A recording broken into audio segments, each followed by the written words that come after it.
చాలా మంచి చక్కటి సందేశాన్ని ఇచ్చారు సార్.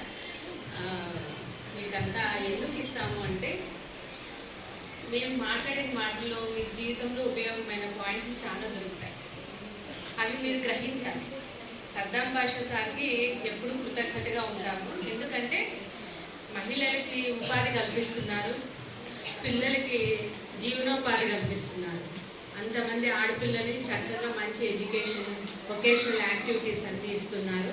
మహిళలు కూడా మీకు టైలరింగ్ కానీ, కుట్టు మిషన్లు, బ్యూటీ పార్లర్ ట్రైనింగ్ కానీ ఎందుకు ఇస్తున్నారు, సెల్ఫ్ డిఫెన్స్ ప్రోగ్రామ్స్లో.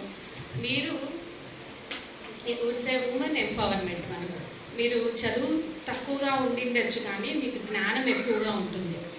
చదువుకున్న వాళ్ళతో పోలిస్తే మీకు కొంచెం జ్ఞానం కూడా అన్నీ తెలుసుకునే స్వభావం ఉంటుంది.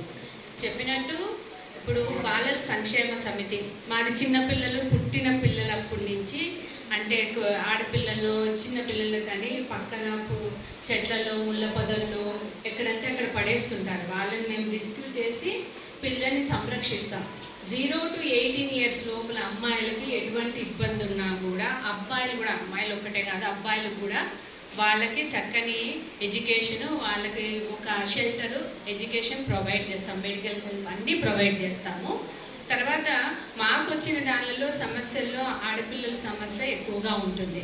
ముఖ్యంగా ఇట్లాంటి యంగ్ జనరేషన్స్ ఎక్కడ ఎఫెక్ట్ అవుతున్నారంటే కుటుంబ కారణాల వల్ల ఎఫెక్ట్ అవుతున్నారు. మహిళలకు నేను ఒక్కటే చెప్పేది, చక్కగా ఇప్పుడు జీవనోపాధి చేసుకోవడానికి మంచి అవకాశాలు ఉన్నాయి. మీ సమయాన్ని సద్వినియోగం చేసుకోండి.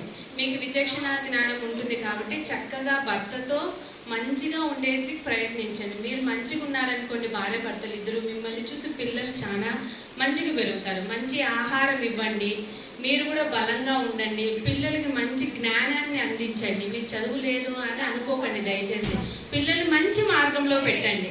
భార్యాభర్తలు సఖ్యతగా ఉండండి దయచేసి చెప్తున్నాను. చిన్న చిన్న గొడవలు వస్తూ ఉంటాయి.